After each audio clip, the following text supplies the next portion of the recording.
Hola, bienvenidos al tercer taller de la Biblia. El tema hoy es el canon de la Biblia. Introducción. La palabra canon viene de la lengua griega y corresponde a la expresión una caña recta que sirve para sostener derecha alguna cosa. Para nosotros es como una regla de fe para determinar si una cosa es verdadera o falsa. Es el criterio de la verdad de una afirmación. Es la medida, la norma o regla de algo. Hay 4 cánones o listas oficiales de libros de la Biblia. El canon de los judíos. Ellos solo aceptan 39 libros del Antiguo Testamento. No aceptan ningún libro del Nuevo Testamento. Segundo, el canon de los protestantes. Ellos aceptan 39 libros del Antiguo Testamento y 27 del Nuevo. Total 66 libros. Tercero, el canon de los católicos. Aceptamos los 46 libros del Antiguo Testamento y los 27 libros del Nuevo Testamento, en total 73. Cuarto, el canon de los ortodoxos, o sea, los 200 millones de cristianos del Oriente Medio. Aceptan, como los católicos, todos los 73 libros de la Biblia. Cabe preguntarnos, ¿por qué las iglesias cristianas evangélicas no aceptan todos los libros que están en la Biblia católica? La fijación del canon bíblico constituye una necesidad para la Iglesia. Era necesario hacerlo por la universalidad de la única Iglesia, para mantener una misma regla de fe en todas las iglesias esparcidas por la tierra. Era indispensable disponer de un mismo canon. Frente a los herejes, que recurrían con frecuencia a los libros secretos llamados apócrifos, era de todo punto necesario delimitar claramente los libros normativos de la fe, distinguiéndolos de cualquier otro, fuera apócrifo o no. Objetivo doctrinal: comprender el significado de la canonicidad. Objetivo vivencial: valorar el magisterio autorizado de la Iglesia. Tesis: el canon de la Biblia es el catálogo o lista de los libros de la Iglesia considera inspirados por Dios, llamados por lo mismo libros canónicos. Son 73 libros, 46 del Antiguo Testamento y 26 del Nuevo Testamento. El canon se aplica a toda la Sagrada Escritura, no solo a unas partes. Es competencia de la Iglesia determinar cuáles son los libros inspirados y cuáles no, porque tiene la autoridad recibida de Cristo con la asistencia del Espíritu Santo. Además, determina cuáles son, porque es ella quien los ha escrito a lo largo de los años. La Iglesia no lleva a cabo esta operación de modo arbitrario, sino mediante la aplicación de unos criterios, tanto internos como externos, a través de los cuales es permitido discernir y descubrir la regla de la fe y de la verdad en un determinado libro, como en un espejo. Explicación de la tesis. 1. La Iglesia y el canon.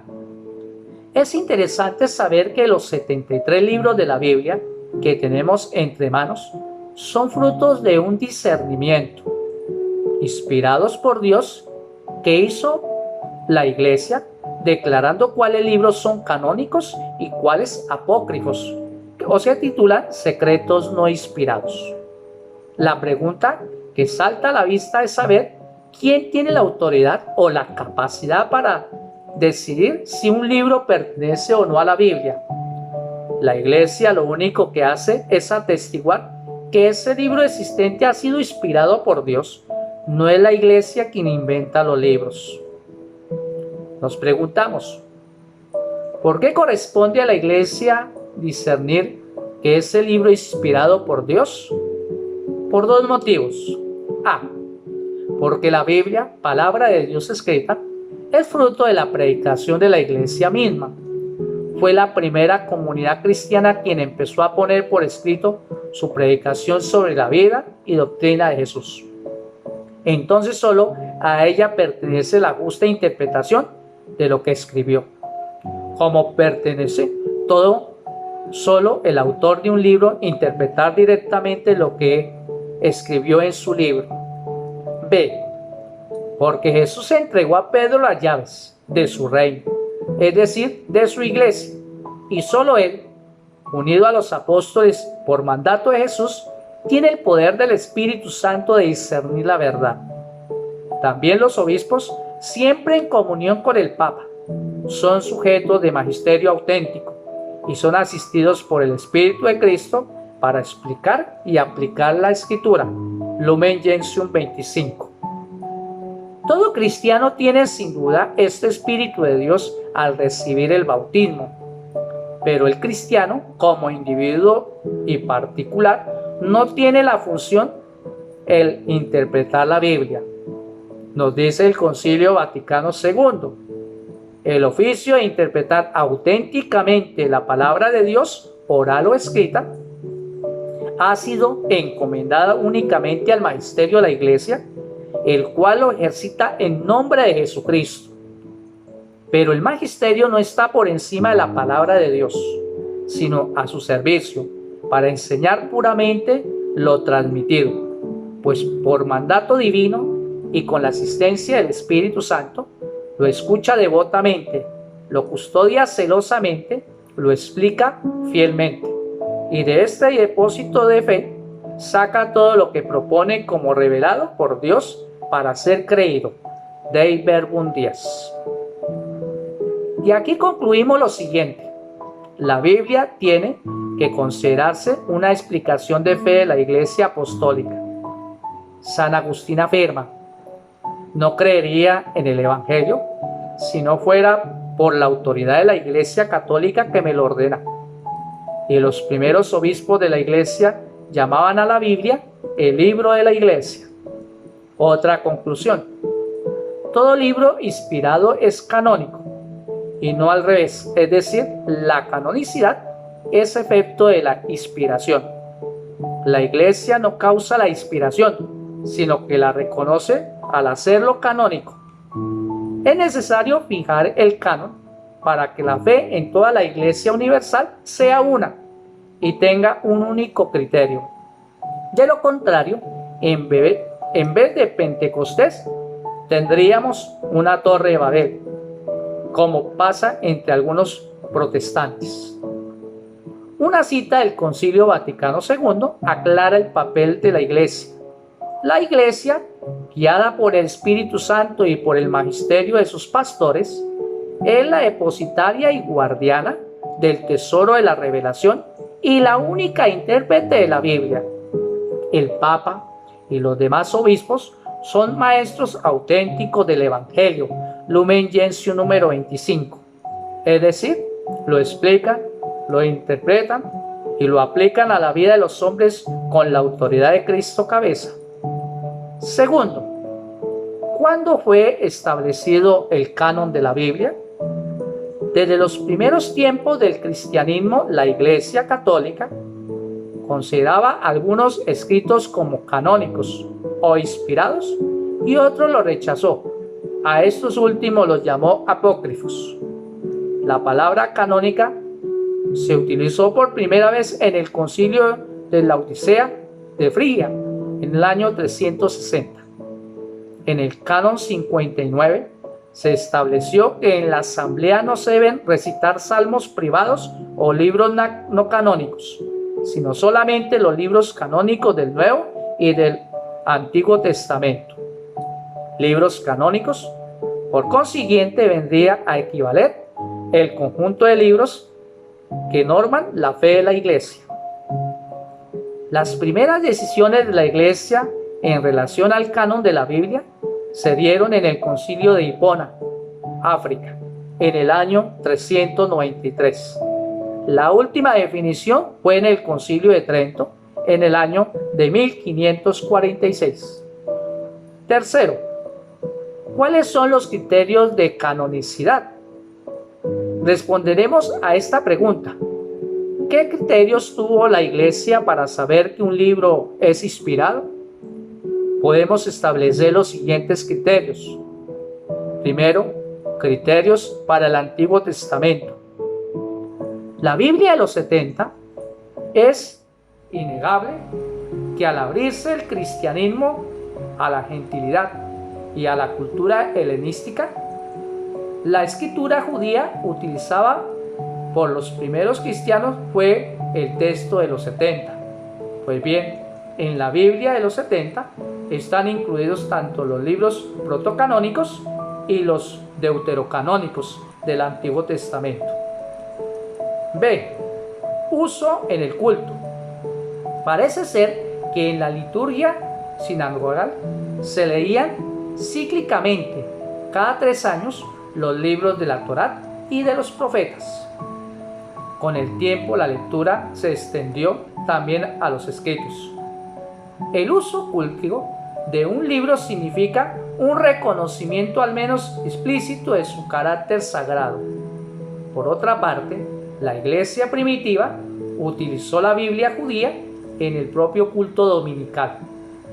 Aún colocándonos en un terreno hipotético, es de suponer que los judíos en diáspora usarían para su culto todos los libros incluidos como sagrados en la Biblia de los 70. C. Uso en los escritos del Nuevo Testamento. Es verdad que no todos los libros del Antiguo Testamento se encuentran citados en el Nuevo, aunque el hecho de no estar expresamente citados no se deduce que no hayan sido usados y tenidos en cuenta en la redacción neotestamentaria. Segundo, para el Nuevo Testamento tenemos estos criterios. A. El origen apostólico, es decir, que un libro tenga como autor seguro a un apóstol o a alguno de sus discípulos. Los apóstoles, considerados depositarios de la revelación histórica de Jesús, eran el canon vivo, intérpretes autorizados del mensaje y del acontecimiento salvífico de Jesús. Durante la segunda mitad del primer siglo, las iglesias destinatarias de algún escrito apostólico lo conservaron celosamente y lo fueron difundiendo e intercambiando con escritos apostólicos de otras iglesias. Poco a poco el canon vivo se convirtió en canon escrito. B. El uso litúrgico que hizo la iglesia primitiva de ciertos libros, es decir, los libros que fueron usados por los apóstoles y las primeras comunidades cristianas, seguramente son canónicos. C. La coherencia, es decir, que la enseñanza de un libro sea coherente con el resto de la escritura. D. La ortodoxia. Ningún libro podía ser auténtico. Se contenía una interpretación del misterio de Jesús contraria a la ortodoxia, que se había formado con la tradición viva de los apóstoles. E. Listas antiguas del canon. La formación de una lista implica la aceptación de los libros enlistados como libros de carácter peculiar. En la carta escrita por Atanasio para la Pascua del 367 ya se enumeran sin vacilación todos los libros del Nuevo Testamento. Este catálogo, 18 años más tarde, en el año 385, serán aceptado por San Jerónimo y divulgado por él en Occidente a través de su traducción oficial latina llamada Vulgata. Una vez presentados los criterios, está claro que ninguno aisladamente ha bastado a la Iglesia para determinar la canonicidad o no de un escrito. Ha sido la conjunción de algunos de ellos o de todos la que ha dado a la Iglesia la certeza, bajo la asistencia y guía del Espíritu Santo, de estar ante un libro sagrado y por lo tanto de deber reconocerlo como tal. Cuarto, ¿cómo se dividen los libros canónicos? Los 73 libros inspirados o canónicos de la Biblia se dividen en A. Protocanónicos. Son aquellos libros que fueron y son considerados inspirados, sea por la religión judía, sea por la católica, como también por las iglesias protestantes. Es decir, que su inspiración no ha sido puesta en duda por ninguna iglesia. B. Deuterocanónicos. Son aquellos libros de la Biblia de cuya inspiración se duda aún algún tiempo o por alguna iglesia en particular. Son 7 libros deuterocanónicos del Antiguo Testamento: Tobías, Judith, Sabiduría, Eclesiastés, Baruch, Primera y Segunda de los Macabeos, algunos fragmentos de Daniel y Esther. Los protestantes no aceptan estos libros. También son 7 deuterocanónicos del Nuevo Testamento: Carta a los Hebreos, Carta de Santiago, Segunda de Pedro, Segunda y Tercera de Juan, el Apocalipsis, más algunos versículos de los Evangelios: Marcos 16, 9, 20, Lucas 22, 43, Juan 8, 1, 11, y se salta al 3. 5. ¿Cómo se formó el canon del Nuevo Testamento? Todos, católicos y protestantes, aceptan como inspirados los 27 libros del Nuevo Testamento. Pero ¿cómo se formó este canon? Podemos decir que fue gradualmente. Los apóstoles, después de la ascensión de Jesús, cumplieron su mandato de ir a todo el mundo. Marcos 16, 19. Entonces no había nada escrito de la vida y doctrina de Jesús. Todo era predicación oral, según el recuerdo de los apóstoles. B. Los primeros escritos sobre la doctrina de Jesús son algunas cartas de San Pablo. Estamos en los años 40. C. Luego se hizo necesario poner por escrito la predicación de los apóstoles para conservar el tesoro de la buena nueva de Jesús. Nacieron así, poco a poco, todos los escritos del Nuevo Testamento. Se escribieron también otros escritos piadosos sobre Jesús, poniendo falsas firmas. La Iglesia entonces definió el canon.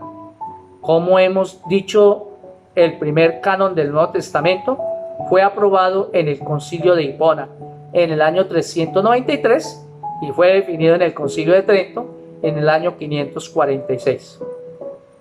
¿Qué son los libros apócrifos?